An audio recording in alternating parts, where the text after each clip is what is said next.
15기에서 학술 세션 처음 맡게 된 김시원이라고 하고, 오늘은 이제 기초 수학 관련해서 발표 시작해 보겠습니다.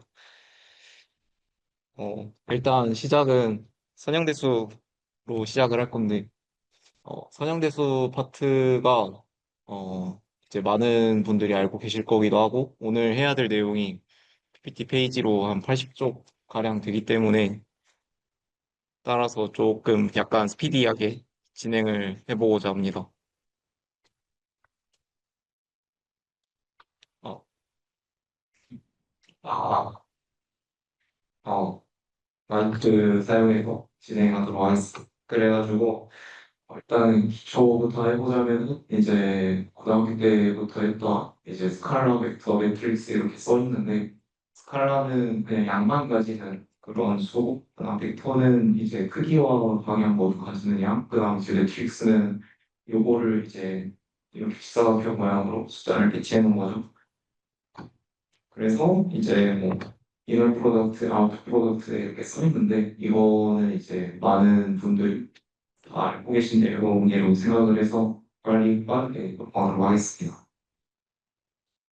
그다음에 이제 놈은 약간 좀 크기라고 생각하시면 좋을 것 같은데 이제 오른쪽에 보시면 이제 1차놈, 2차놈 이렇게 쓰는데 저희가 제일 많이 알고 있는 거는 이제 2차놈이죠. 이제 유클리디안 거리라고도 하고 이런 거리를 많이 알고 있고 여기 있는 내용 그냥 빠르게 하고 넘어가도록 하겠습니다. 조금 유의하게 보면 좋을 것 같은 게 여기 왼쪽 아래에 이제 x 트랜스포즈 x 이렇게 쓰면은 이제 x는 기본적으로 열 벡터를 가정을 하고 있고 그러면 이제 열 벡터를 트랜스포즈 해주면 행 벡터가 되겠죠. 그래서 이제 행렬 이렇게 곱하면은 이제 각자 승분이 제곱이 되면서 그렇게 해서 2차 놈에다가 제곱할 꼴이 될 겁니다. 그래서 그렇게 쓸 수 있고 그 아래 이제 슈바르츠도 써 있는데 이런 내용들이 있습니다. 그다음 이제 벡터 스페이스, 뭐 서브스페이스 이렇게 써 있는데 일단 벡터 스페이스는 집합 V에서 이제 벡터 간의 덧셈에 대해서 닫혀 있고 스칼라 곱에 대해서도 닫혀 있고 그다음에 뭐 영벡터가 존재하고 이런 성질을 갖는 공간이라고 할 수 있습니다. 서브스페이스는 어떤 공간에 대해서 그 하위 집합 속하는 그런 서브스페이스라고 생각해 주시면 되고 집합은 베이시스는 지금 아래 여기 써 있듯이 이제 어떤 선형 결합에 대해서 이제 이제 0에 대한 등식을 세웠을 때 해가 자명의 0만 이렇게 걷는 자명의 존재하는 경우 그러니까 즉 V1에서 VK라는 요 벡터들은 다 선형 독립으로 이루어진 요런 벡터들이 만들어내는 공간이 이제 V일 때 그때 이제 얘네들을 베이시스 기저라고 합니다. 그다음에 이제 행렬 기출인데요. 단위 행렬 대각성분이 1이고 나머지는 다 0인 경우 얘네를 이제 단위 행렬, 항등 행렬 이렇게 부르고요. 그다음에 이제 다이아고널 매트릭스는 이제 대각성분만 값이 있고 나머지는 0 그런 행렬을 말하고 있고 시메트리는 이제 그 대각선분에 대해서 이렇게 위치를 바꿨을 때 다 똑같은 애들로 구성이 돼 있으면 그러면 이제 대칭 연결이라고 합니다. 그다음에 이제 매트릭스 멀티플리케이션은 간단하게 생각을 하면은 이제 앞에 있는 애의 행과 뒤에 있는 애의 열을 곱해서 각각 성분을 만들어내는 과정이라고 생각할 수 있고 그런 과정을 하기 위해서 이제 행렬 공부를 할 때 앞에 있는 그 행렬의 열 개수와 뒤에 있는 행렬의 행개수가 똑같아요. 그래야 행렬 분이 가능하다는 것도 알 수 있습니다. 그다음에 여기 있지만 이제 트랜스포즈에 대한 이제 몇 가지 성질들이 있는데요. 트랜스포즈된 행렬에다가 또 트랜스포즈를 취하면 원래 행렬이 나오고 그다음에 AB라고 이렇게 행렬 분이 되어 있는 요 행렬에다가 트랜스포즈를 취하면은 그러면은 순서가 바뀌어서 트랜스포즈에서 곱해지고 그다음에 조금 뭔가 자주 쓰는 성질인데 A 트랜스포즈, A 트랜스포즈 A 전방위적 대칭이 분명히 된다는 것도 알 수 있습니다. 그다음에 인버스 매트릭스는 이제 저희가 보통 이제 행렬을 개념적으로 다루는 게 아니라 조금 실무적으로 다룰 때는 보통은 이렇게 역행렬이 존재하는 행렬을 다룰 때가 많죠. 행렬에서 일단 만약에 역행렬이 존재하면은 유의고 그 다음에 여러 가지 독성질들이 있습니다. 인버스 취한 또 인버스 취해주면은 A문이고 그 다음에 인버스랑 트랜스포즈는 서로 바꿀 수 있죠. 이렇게 위치 교환이 되고 그 다음에 인버스도 트랜스포즈랑 비슷하게 A, B 곱해진 거에다가 인버스 취해주면은 B 인버스에다가 A 인버스 곱한 거 이렇게 분해할 수 있습니다. 그 다음에 이제 오른쪽에 2x2 행렬에 대해서 이제 좀 많이들 아시는 이제 행렬식 디터미넌트 A를 구하는 공식이 써 있는데요. AD-BC 요게 이제 행렬식인데 왜 행렬식이냐? 요게 이제 인버스 구할 때 요 분모에 들어가면서 그래서 요 만약에 AD-BC라는 값이 0이 되면은 A 인버스가 존재하지 않는다라고 구할 수 있기 때문에 그래서 이걸 행렬식이 나오고 여기 예시로 써있는데 이거는 엄청 간단한 거니까 나중에 궁금해 보시면 직접 해보시면 좋을 것 같습니다. 그다음에 요 매트릭스를 곱하는 거를 조금 설명을 드려보자면 이제 여기 어 2x2 행렬에다가 이제 2x1 이제 열 벡터를 곱하는 건데 곱하면은 이 앞에 있는 2x2 행렬의 각각 열 벡터에 대해서 거기에서 이제 선형결합된 형태로 이제 조금 어려운 말로 쓰면은 이제 콜럼 스페이스에 이렇게 사용된다라고 할 수 있죠. 그래서 앞에 있는 요 AC, BD 각각 요 열벡터를 이제 세 분 좌표로 해서 그렇게 해서 저희가 x만큼 곱해주고 y만큼 곱해줘서 더해주다라고 할 수 있는데 이게 무슨 말이냐 하면 이제 원래 저희가 흔히 아는 적평면에서 1,2가 이제 이렇게 노란색 화살표 벡터로 나타나져 있는데 여기에다가 이제 저, 저 왼쪽에 있는 0, 마이너스 1, 1, 0 매트릭스를 곱해주면은 그러면은 이제 0, 1 방향으로 1만큼 가고 마이너스 1, 0 방향으로 2만큼 가는 걸로 이렇게 바뀌는 거다라고 생각해 주시면 될 것 같습니다. 그래서 또 비슷한 예시고요. 얘도 이제 원래 x라는 애가 원래 xy라는 애가 1,2였는데 근데 1, 0 방향으로 1만큼 가고 1, 1 방향으로 2만큼 가가지고 그렇게 노란색 구설표로 바뀐다라고 생각해 주시면 될 것 같습니다. 네, 그래서 이것도 예시인데 어, 아까 한 거랑 비슷한데요. 그래서 이거는 하면 어떻게 되냐 하면 그럼 얘도 똑같이 이제 1, 2 방향으로 1만큼 가고 그 다음에 3일 방향으로 1, 2 방향으로 이만큼 가고 3일 방향으로 이만큼 가, 1만큼 가 그런 식으로 이거 되는 걸 알 수 있습니다. 그 다음에 여기는 조금 가볍게 보셔도 될 것 같은데 이제 스칼라 함수 F는 저 있는 거에서 벡터 X로 미분을 한다는 게 이게 행렬 미분이 조금 어, 생소할 수 있는데 이제 x의 각각 성분에 대해서 이렇게 다 편미분을 해줘서 그렇게 해서 열 벡터로 만든다라고 할 수 있고요. 그래서 이제 공식처럼 아래 이제 선형 형식과 연체 형식에 대해서 x에 대해서 미분을 해주면 저런 식으로 꼴이 나온다라는 걸 알 수 있고 그다음에 이제 아래 2차 형식에서 A는 이 A 트랜스포스에다가 X 곱해지는데 A가 대칭률이면은 A랑 A 트랜스포스가 같아서 2AX 이렇게 나온다라는 걸 알 수 있습니다.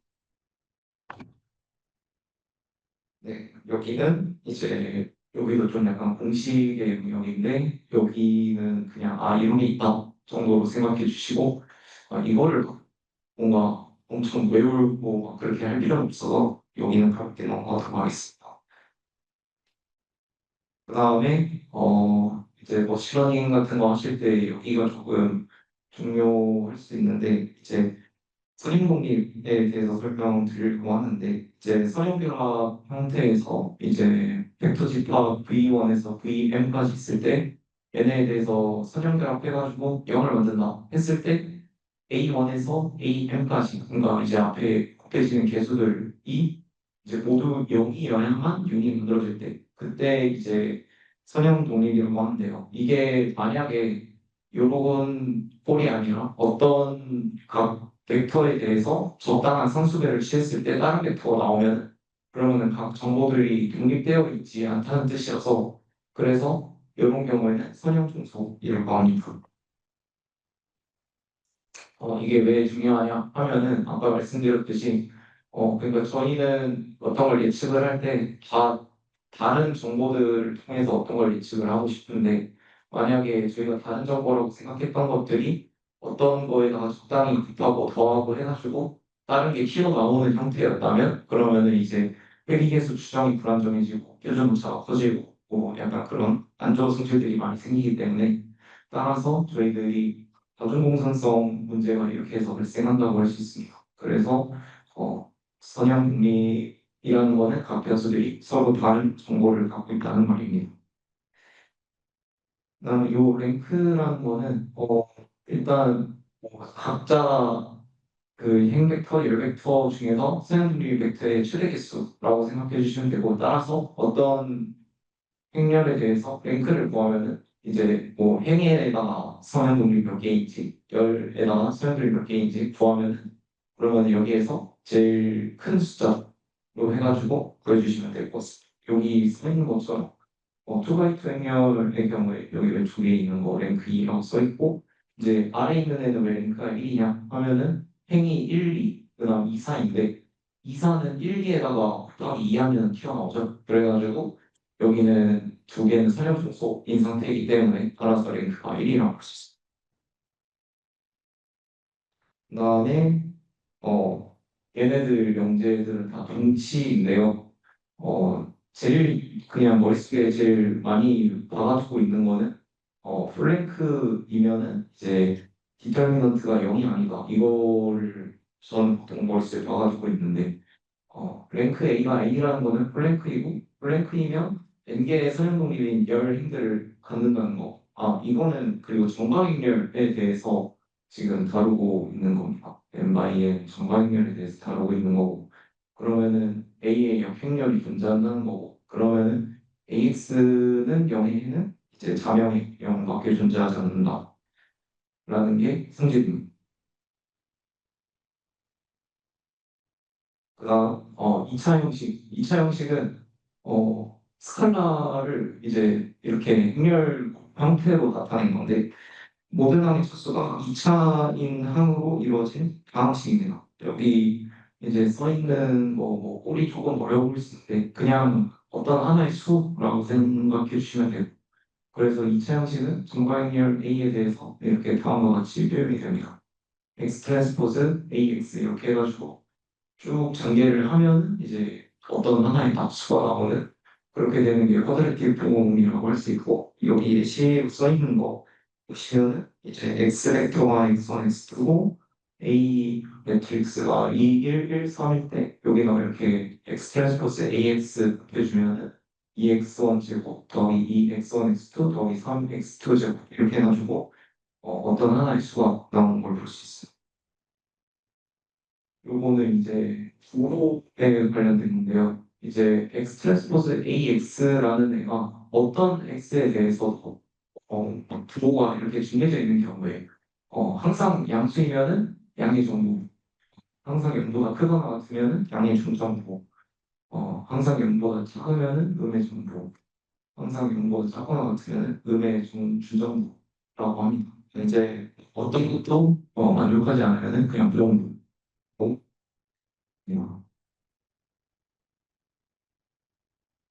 이제 요거는 이제 물값이라는 거를 나중에 조금 알아야 뭔지 감이 올 것 같긴 한데 고율값이라는 거는 이제 AX는 람다 X라는 이제 이게 성립할 때 그때 그 람다를 고율값이라고 하는데 여기에서 이제 오른쪽에 표시로 설명이 되어 있는데 그러면 x 트랜스포즈 AX를 람다 X제 그러니까 이제 람다에다가 x 벡터의 놈의 이 곱해진 꼴이라서 근데 놈은 항상 0과 가까워 그래가지고 람다가 그 부호를 결정을 하기 때문에 따라서 이렇게 명제를 바꿔서 해석을 할 수 있습니다. 람다가 이제 0보다 크다, 뭐 람다가 0보다 크거나 같다, 람다가 0보다 작다, 람다가 0보다 작거나 같다 이렇게 해서 해석을 할 수 있습니다.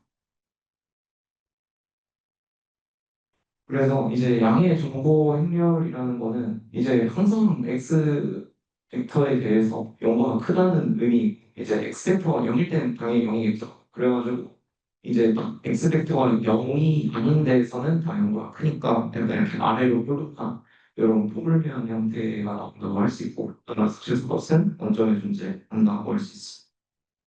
그리고 여기 아래 이제 써 있는데 콘텍스트 오프티마이제이션에서 가지는 의미 현재 fx가 2000공간하고 시간 행렬이 모든 x에 대해서 양의 정보이면은 fx는 컴플렉스 펑션이다 라고 써있는데 요거는 그냥 가볍게 받아들이고 넘어가시면 될 것 같습니다.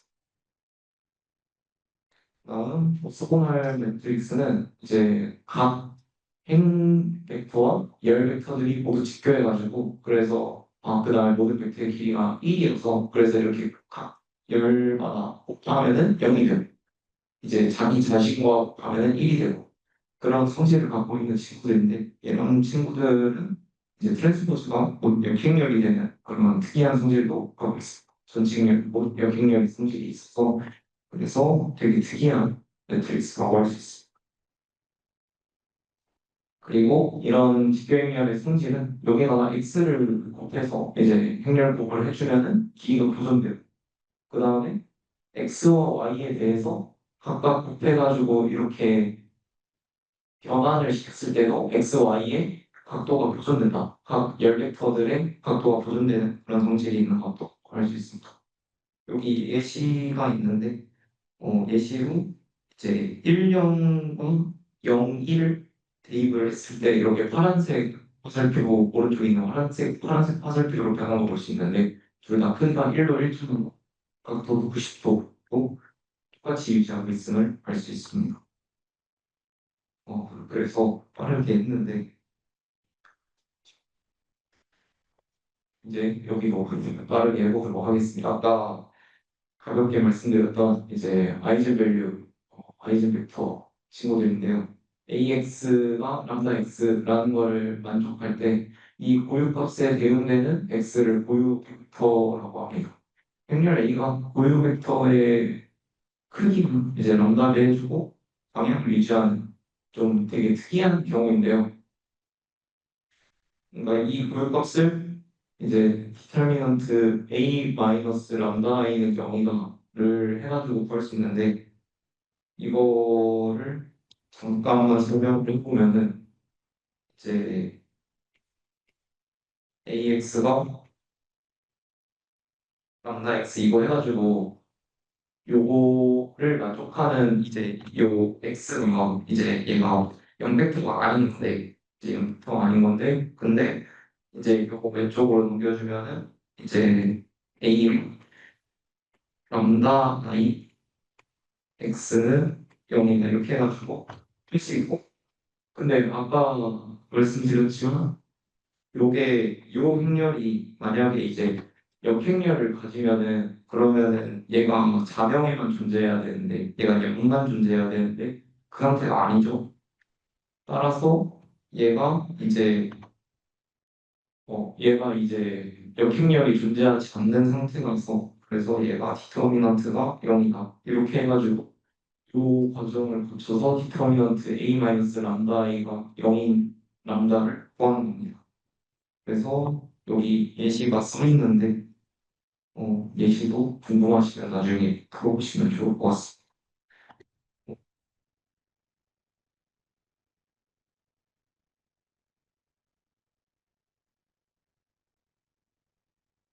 네. 그다음에 이제 행렬 대각화 할 때 이런 걸로 만들 수 있으면 대각화 가능하다고 하는데 이제 A를 PDP 인버스 이렇게 하는 걸로 분해를 해주는 건데 대각과 필요충 무조건은 서로 선형 독립이 이게 고유 벡터가 존재하는 겁니다. 그리고 얘네를 제일 많이 쓰죠. 이제 아이젠밸류 디컴포지션이라고 하는데 요 고유 벡터 집합으로 대각화를 시켜가지고 A를 다음과 같이 고유값 분해를 하는 거죠. A의 고유 벡터들로 이루어진 행렬인 Q와 고유 값을 대각원수로 갖는 대각 행렬 요거를 이렇게 곱하는 걸로 해가지고 분해를 해줍니다. 근데 딱 봐도 이거는 엄청 좋은 승질들을 가질 것 같죠. 고유값 분해가 가능하려면은 일단 전방 행렬이어야 하고 그 다음에 고유 벡터들이 선형 독립이어야 합니다. 그리고 대칭렬은 항상 고유값 분해가 가능합니다. 골격분의 이점은 이런 식으로 이제 A에다가 여러 번 곱해줘도 요 가운데 아까 그 골격들을 대각분수로 갖는 그 대각행렬에다가 케이스 해준 거만큼만 해주면 되고 그다음에 역행렬 계산한 것도 굉장히 간편합니다.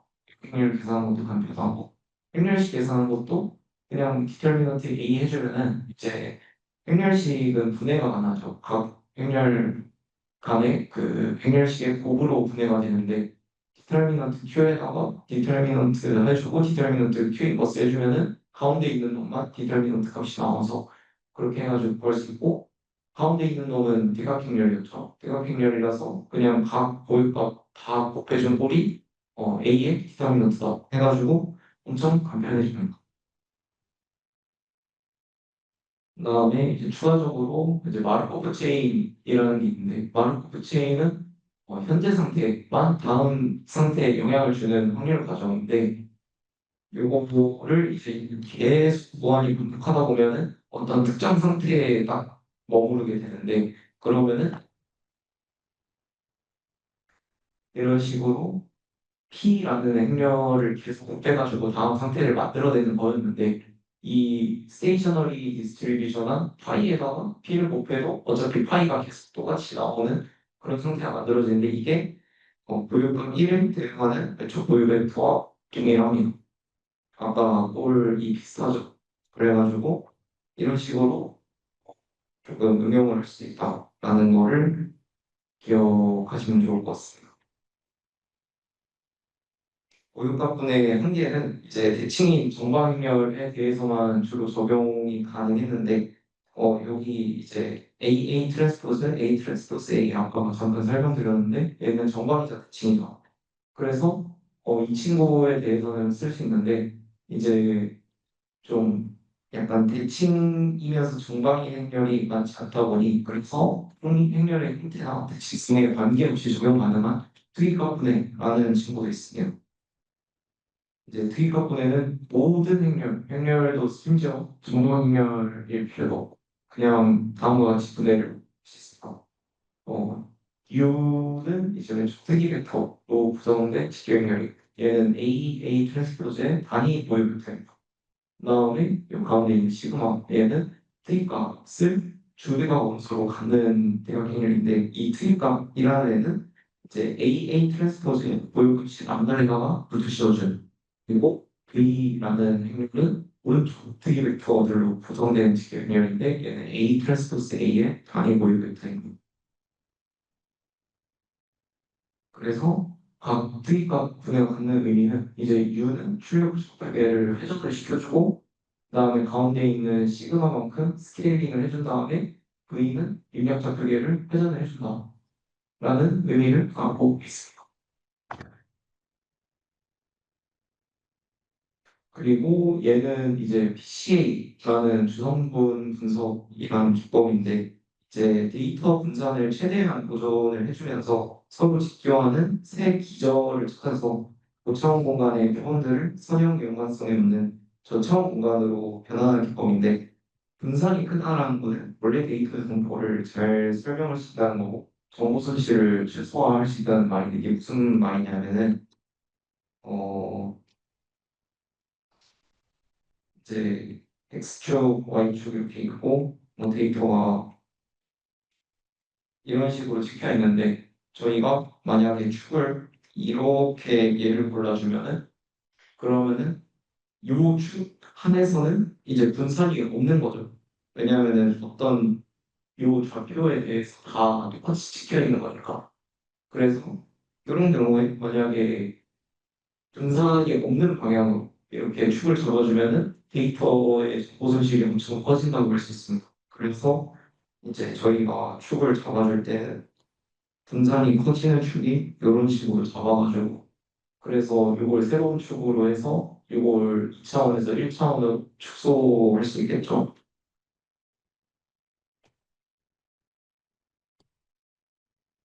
네, 그래서 이제 PCA 주성분 분석이라는 거는 결국 공분산 행렬에서 고유 벡터의 고유값을 찾는 것과 동일하고 PCA는 고유값이 큰 순서대로 고유 벡터를 정렬을 하고 그 순서대로 중요한 주성분을 선택을 합니다.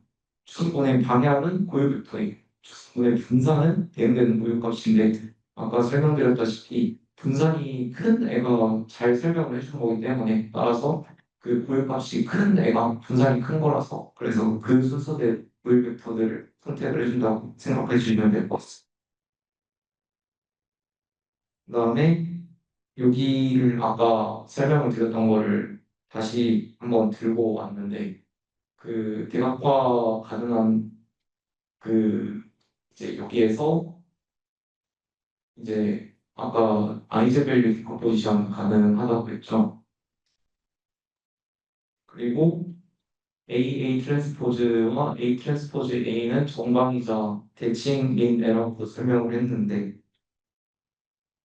그래서 CA 주성 분석에서 추가적으로 이제 선형 얘기할 때그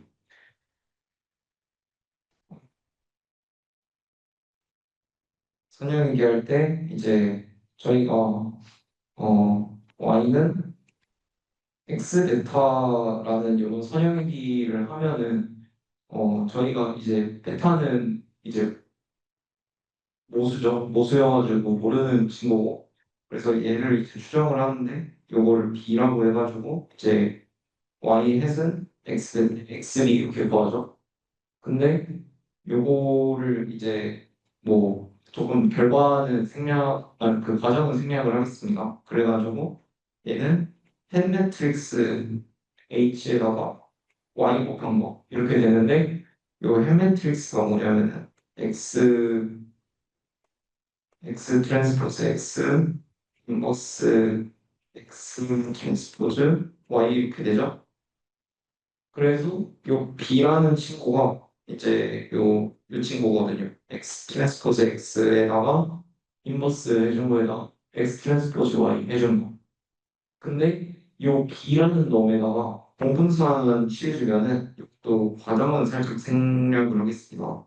코베리언스 B 해주면은 그러면은 이제 X 트랜스포즈 X 인버스 이거가 시그마 이렇게 되는데 이때 요 이제 시그마는 상수로서 알려드는 그 다음에 이 친구 이 x 트랜스포즈 x 인버스 여기 돼 있는 애가 얘가 이제 공분산을 설명해주는 행렬인데 여기 쓰이는 것처럼 공분산 행렬에서 이제 고유 벡터의 고유값을 찾는다고 돼 있죠. 그래서 이제 선형 얘기할 때 요 x 트랜스포즈 x에다 인버스 취한 거 얘를 이제 아까 아이젠벨 디컴포지션 해줘가지고 거기에서 이제 공분산 제일 큰 놈, 이제 고유값 제일 큰 놈부터 해가지고 축을 정해서 그렇게 해서 PCA를 진행할 수 있습니다.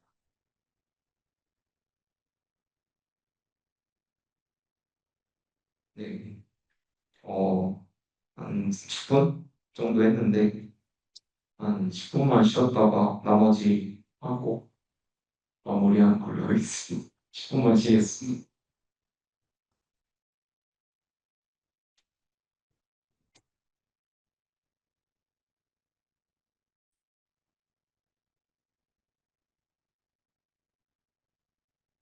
샘플링 메소드에 대해서 설명드리려고 하는데 이제 샘플링은 전체 모집단에서 전체를 관측하기 어렵거나 비효율적일 때 뭐 사실상 대부분의 경우이죠. 모집단의 특성을 추정하거나 이제 통계 분석 수행하기 위해 모집단 일부만 추출하는 걸 말하고 있는데 이제 샘플링 테크닉은 뭐 이런 게 있는데 대표적인 거로 이제 인버스 트랜스폼 샘플링, 리젝션 샘플링이 있는데 지금 설명을 드리자면 어 이제 인버스 트랜스폼 샘플링이라는 기법은 이제 누적 분포 함수가 주어졌을 때 이를 이용해서 임의의 확률 분포로부터 표본 생성하는 이제 난수 샘플링 기법인데 여기 이제 아래에 써 있는데 x는 f 이제 CDF x의 CDF에다 인버스 취한 거에다가 이제 유니폼 분수 넣은 게 x다 이렇게 써 있는데 이게 무슨 소리냐 하면은 그거를 이제 증명을 해보자면은 뭐 조금 더 직관적이고 외우기 쉽게 표현을 하면은 이제 어떤 함수에 이제 요거를 CDF 이제 그 cumulative 그 density 펑션이라고 하면은 그러면은 여기에다가 x를 다시 넣어주면 이게 유니폼 된다. 이게 조금 더 직관적인데 요거를 이제 아래에다가 그 증명을 넣어놨는데 증명을 해보자면은 이제 y를 f의 이제 누적 공함수 CDF랑 그다음에 이 y가 이제 y를 또 확률 변수한 거죠. y가 CDF GY라는 애를 가지면은 그러면은 GY라는 애는 이제 정의에 의해서 이제 y가 스몰 y보다 작을 확률인데 여기다가 y는 fx 다시 아까 그 치환했던 거 다시 넣어주면은 이렇게 구할 수 있고 요거 이제 역함수 변환해주면은 x가 f 인버스 y보다 작을 확률인데 근데 이제 여기 이 부분이 또 누적 분포 함수의 정의에 의해서 이제 요 f에다가 이렇게 f 인버스 y 넣은 거 근데 어떤 함수에다가 역함수 또 넣으면은 그럼 원래 안에 있는 놈 나오죠 그래서 y가 튀어나온다 근데 누적 분포 함수가 이제 y 생각을 해보면은 이게 유니폼이죠. 유니폼 분포라서 그래서 알고 봤더니 y는 이제 유니폼이었다라는 거를 알 수 있어서 그래서 이제 fx에다가 누적 분포 함수에다가 그 확률 변수를 집어넣으면은 그러면 유니폼 분포가 나온다라는 거를 이제 증명을 할 수 있는데 라는 거지. 그래가지고 요 알고리즘이 어떻게 되냐 하면은 CDF를 구합니다. CDF를 구하고 거기다가 역함수 취해가지고 인버스 CDF를 구해요. 그 다음에 이제 유니폼 분포 구합니다. 유니폼 분포 구한 다음에 그거를 인버스 CDF에다가 넣으면은 걔가 X를 샘플링한 거랑 똑같다. 해가지고 그렇게 하는 게 인버스 트랜스폼 샘플링 기법이고 아래 예시가 수 있습니다. 궁금하시면은 나중에 보시면 될 것 같아요. 그다음에 리젝션 샘플링은 리젝션이 이제 반대한다, 기각한다 뭐 그런 의미죠. 그거를 조금 직관적으로 해석해도 좋을 것 같은데 원하는 확률 분포가 있을 때 근데 여기 오른쪽 아래 그림 보시면 알겠지만 이제 파란색 함수가 타겟인데 타겟이 굉장히 기괴하게 생겼죠. 그래서 여기서 샘플링하는 게 어려울 때 그때 이제 저희가 잘 아는 이제 확률 분포, 이제 제한 분포 QX에서 여기서 효율적으로 샘플을 생성을 하는데 일단은 타겟 분포의 확률 분포 함수는 알고 있어야 합니다. 알고 있어야 되고 이제 PX에서 직접 샘플 생성하는 게 어려울 경우에 그때 이제 이런 식으로 이렇게 그 타겟 분포를 이렇게 감쓸 수 있는 정도의 적당한 상수 m을 곱해서 이렇게 함수를 감싸줍니다. 감싸준 다음에 그 다음에 여기 그 아래에 있는 사진 보면은 x0라고 되어 있죠. x0 요 특정 값에 대해서 이제 여기에서 이기품 분포를 이용을 해가지고 샘플을 계속 계산을 해줍니다. 계산을 해주는데 근데 여기서 이제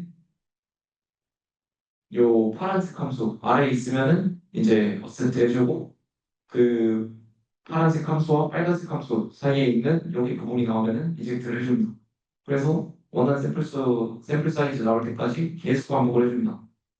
이거를 계속 해주면은 파란색 있는 놈이랑 비슷하게 계속 나오겠죠. 그렇게가 하는 게 릴레이션 샘플링인데, 근데 이제 샘플이 어셉트 될 확률이 저희가 높은 게 좋겠죠. 이게 많아지면 많아질수록 비용이니까.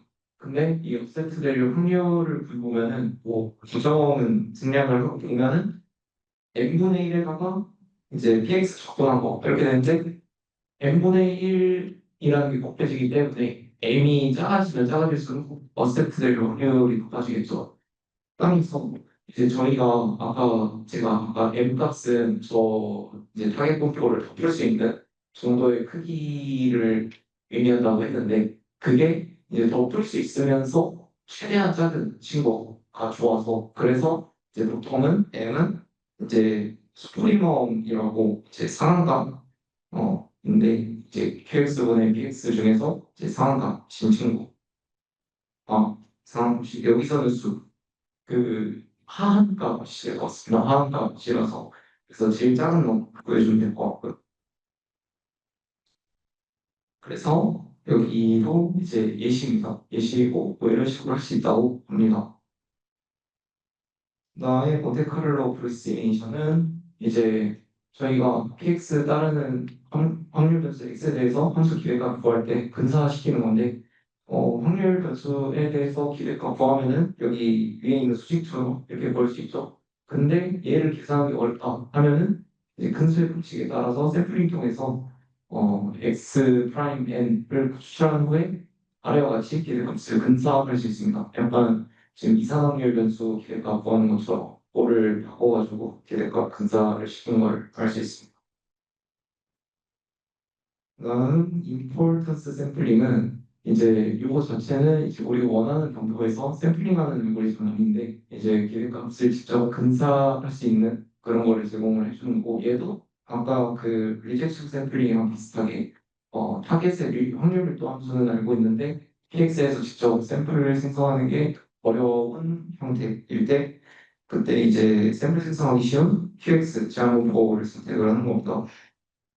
선택을 해서 이제 기대값을 구하는 공식이 이렇게 되잖아요. fx에다가 px 곱해서 적어놓는다.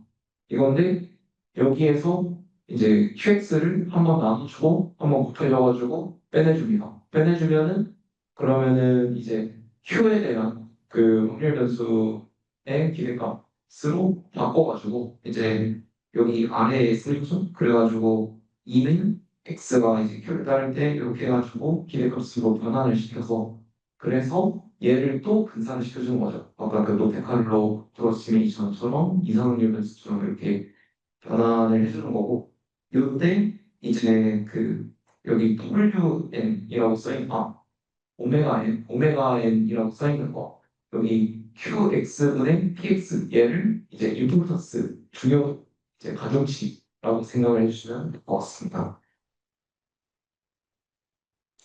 그리고 요렇게 구할 때 이제 조금 중요한 게 이제 OPX 함수 아래 하에서 fx의 분사는 여기 아래 수식 써 있는 것처럼 다음과 같이 보여지죠. 근데 임포턴스 샘플링 적용하면은 fx의 분산을 저희가 이제 q에 대해서 돌려서 이렇게 해가지고 분산을 보여주면 수식 전개가 이렇게 되는데 이제 맨 아래 이제 줄 보면은 요 빨간색 박스 줄에 있는 것처럼 이제 qx분의 px가 어디선가 막 터지고 좀 불안정해지는 구간이 있어야 분산이 확 증가하게 됩니다. 그래가지고 요 QX를 잘 골라주는 게 중요하다.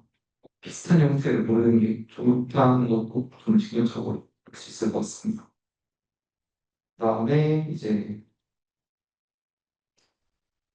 MLE는 뭐 공부해보신 분들은 이제 그냥 공식처럼 외우시겠지만 그냥 그 뭔가 확률 빈도 함수에서 이렇게 다 뽑아가지고 다 곱해줘가지고 거기서 이제 최대화시켜주는 약간 그런 과정인데 그래서 뭐 정의로서 얘기를 하면은 통계에서 이제 관측 데이터 X가 가장 나올 확률이 높은 공포이기와 보수 세타를 추정하는 추정이면 이제 이 확률을 최대화시키는 것을 ML이라고 한다라고 되어 있고 여기 아래 수식은 제가 아까 말씀드린 것처럼 이제 거기에서 나올 수 있는 걸 이렇게 다 곱해줘가지고 그거 이제 최대화시켜주는 이거를 이제 구하기 위해서 보통은 표미분을 해주고 표미분을 해서 0이 되는 값을 찾아주고 이제 그게 이제 최대다 그렇게 해서 쓰는데 근데 이제 이런 해가 안 보이는 경우에는 이제 옵티마이제이션 알고리즘을 활용한다라고 써 있습니다.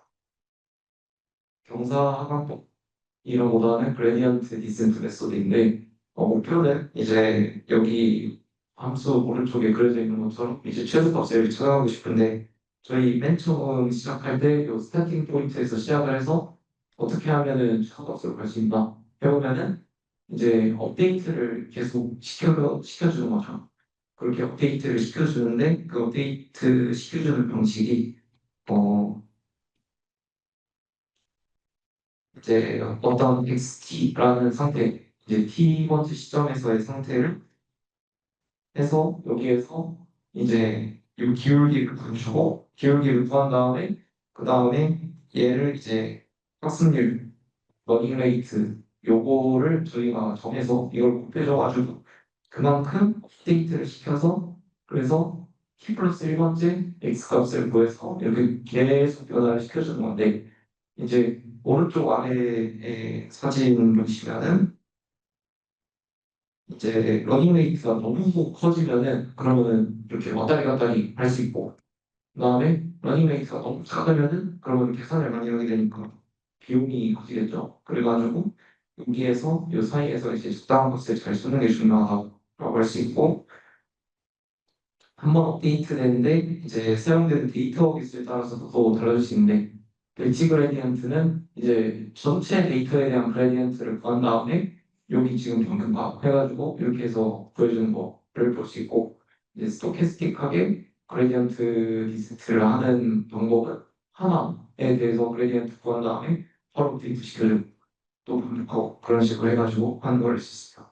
보통은 둘의 사이 미니매치 그레디언트를 사용한다고 쓰는데 어 이제 전체 데이터에서 몇 개 정도 뽑아가지고 거기에서 이제 그레디언트 구해서 이제 데이터를 해주나 생각해 주시면 좋을 것 같습니다. 그다음에 테일러 익스텐션은 함수를 근사함수로 표현한 것이죠. 이거를 이제 무한합을 해주면은 그 함수 자체가 되는 건데 이제 저희가 다함수는 다루기 좀 편하기 때문에 그래서 다함수로 전개를 해서 사용을 하는 거. 지금 전개는 x는 a일 때에 대해서 테일러 익스텐션을 해줄 건데 이렇게 쭉 해가지고 더해주는 이런 꼴이 될 건데 뉴턴스 메소드에 대해서 설명을 드려보자면은 여기 이제 아래에 제가 지금 쓸 건데 여기 아래에 이제 1차 항까지 테일러 익스텐션을 해주면은 이런 식으로 되는데 fx는 0이라는 애를 구하는 요 해를 이제 분수적으로 구하면은 여기에서 이렇게 해를 구해줄 수 있고요. 이렇게 한 게 뉴턴스 메소드입니다. 근데 이게 해를 못 찾을 수도 있다고 합니다. 그리고 이거를 머신러닝에 접목을 시켜보면은 이제 이렇게 조금 수식은 어려워 보이지만 아까 봤던 거랑 꼴은 비슷합니다. 위에 있는 거는 아까 봤던 것처럼 1차까지 테일러 전개해준 거에 대해서 이제 해를 구해가지고 업데이트를 시켜주는 방식이고 아래에 있는 친구는 2차까지 한 거죠. 2차까지 해가지고 2차까지 테일러 전개해준 다음에 여기에 대해서 근을 구해가지고 계속해서 업데이트를 시켜주는 방식입니다. 그 다음에 여기는 조금 가볍게 들으셔도 될 것 같은데 이제 엔트로피라는 거를 공부를 해볼 건데 엔트로피의 정의는 다음과 같습니다. 엔트로피의 정의는 다음과 단위는 이제 빛이기 때문에 로그의 빛은 2로 해가지고 이렇게 구할 수 있습니다. 이제 px에다가 로그 px분의 1 해가지고 다 곱해서 더해주나 예시 왼쪽에 있는 거 하나만 해보면은 그러면은 이제 x가 0일 때는 이제 px 값은 2분의 1이죠.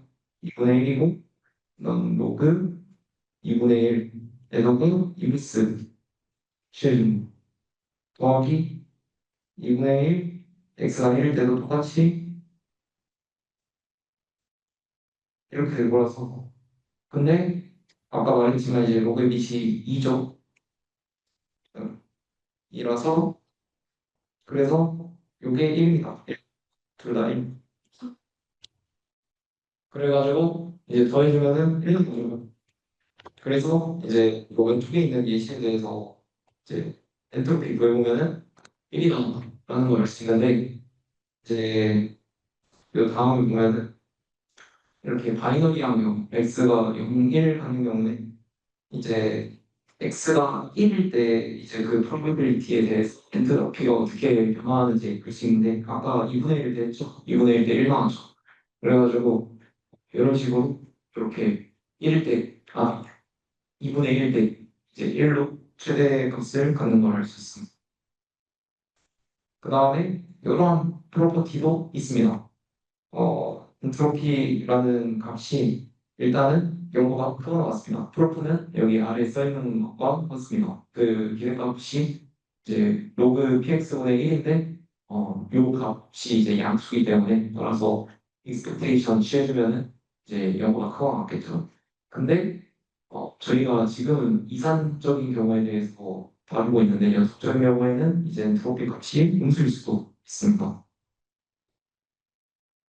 그 다음에 이제 좌변을 봤죠. 저희가 이제 엔트로피 값이 음보다 크거나 같다를 봤는데 이제 로그 x보다 이제 작은 것 같다. 저 부분이 어떻게 되는 거냐면 증명을 이제 쭉 따라가다 보면은 이제 아마 이해가 될 부분이 이제 여기 여기겠죠. 요 부등식일 텐데 여기에서 어떻게 넘어가는 거냐 하면은 이제 그냥 가볍게 설명하자면은 이제 로그라는 친구가 함수가 이렇게 생겼잖아요. 그래가지고 얘는 이제 위로 올라가기 때문에 이제 어떤 이미의 두점에 대해서 이렇게 쭉 직선 그어주면은 그러면은 얘가 항상 아래에 있습니다. 그러니까 위로 올라가는 함수죠. 근데 요거를 이용해서 이제 쓰는 부등식이 하나 있는데 이제 진센 이니퀄리티라고 진센 부등식을 이제 해주는 조금 약간 직관적으로 설명을 해주면 이 사이에 있는 값이 이제 함수에 넣으면 커지거든요. 그래서 똑같이 요 여기 있는 값을 요 값을 두 개를 그냥 이렇게 넣었다고 생각해 주시면 될 것 같습니다. 로그에다가 넣었더니 터졌습니다. 이렇게 생각해 주시면 될 것 같습니다. 그래서 그렇게 했더니 이제 이렇게 정리가 되더라.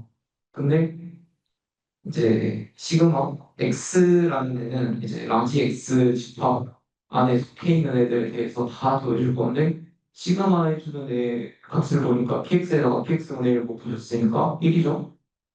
그래가지고 이제 x의 그 크기 집합 x가 갖고 있는 것은 개수만큼 해가지고 그렇게 되더라 라는 거를 알 수 있습니다.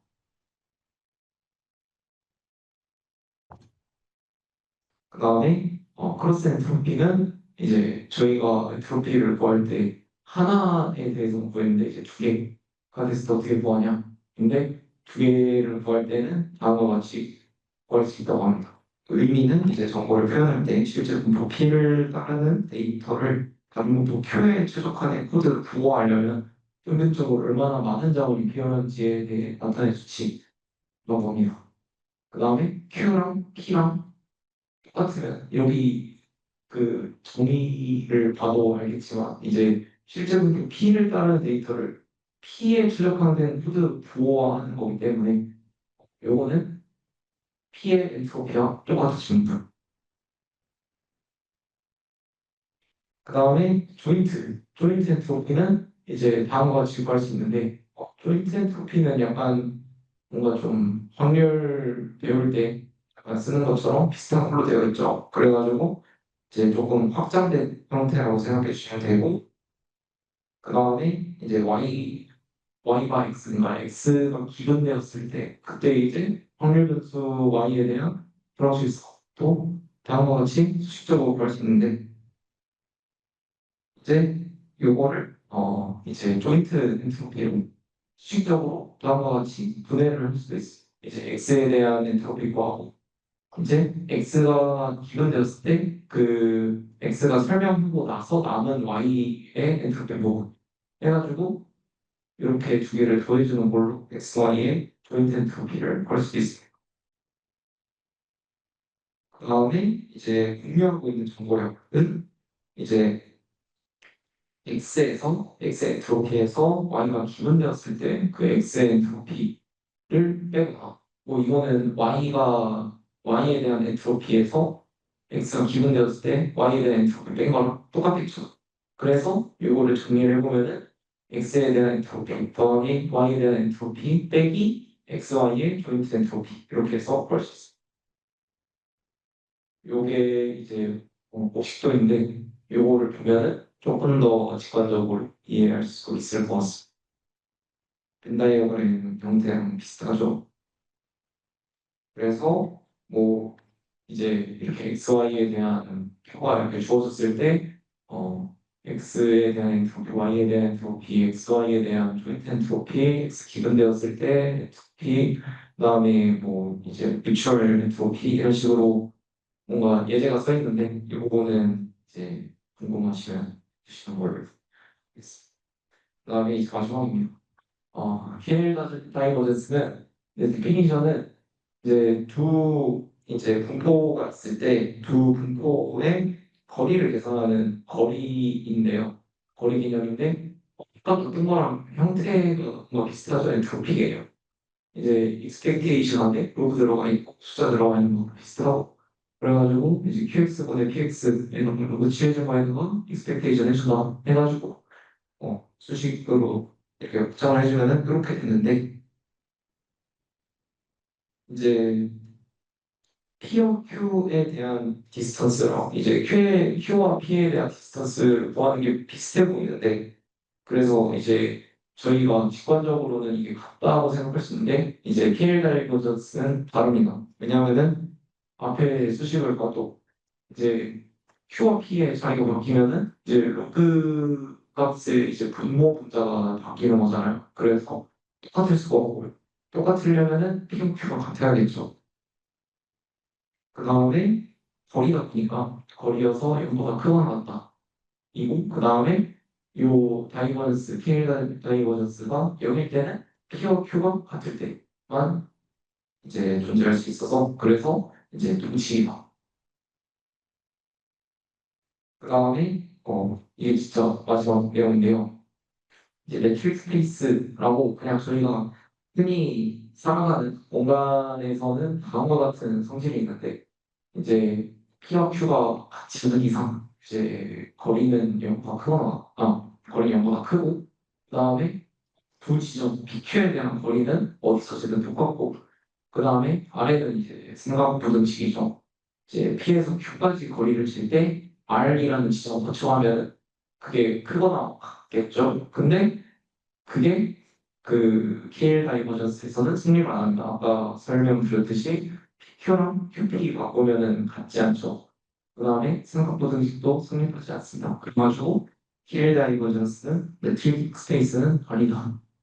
정도 해가지고 별도 마무리하도록 하겠습니다. 이제 서머리인데 가볍게 그냥 스무형 서머리 하자면 수렴 이고 그다음 아래 랭크는 행렬 또는 열 벡터 중에 수렴 벡터의 최대 개수라고 말씀드렸고 이제 그다음 아래 이제 오스컬 매트릭스 그다음에 이제 아이제벨리 디컴포지션 중요하다고 말씀드렸던 것 같고 싱글 밸류 디컴포지션 모든 행렬에 대해서 적용 과정에서 좋은 이제 디컴포지션이고 그다음 PC 아까 선형외기에 대해서도 사실 설명드렸는데 데이터 분산 최대한 보존하면서 이제 주성분 찾아서 차원 축소 해주는 거 이제 고유값과 고유 벡터 해가지고 그 큰 놈부터 해가지고 남겨주는 거. 오 샘플링 메소드는 이제 인버스 트랜스폼 샘플링. 저희가 CDF를 아는 경우에 이제 X라는 확률 변수 어떻게 뽑아낼지 그때 이제 일부분으로 이용해가지고 뽑아낼 수 있는 거. 비직선 샘플링. 그 PX라는 타겟 샘플, 타겟 분포 아래에 있으면 어스트가 그게 아니면 이제 돼가지고 뽑아낸 샘플링. 임포텐스 샘플링 이제 중요도를 설정을 해서 그 중요도에 따라서 샘플링 해주는 내용 그레디언트 디센트 메소드 학습률 정해가지고 이제 계속 수치 변화시켜줘가지고 저희가 원하는 그 속도는 그때 지점수로 가는 거고 뉴턴스 메소드 테일러 익스텐션 이용해가지고 업데이트 해주는 방법입니다. 네, 들어주셔서 감사합니다.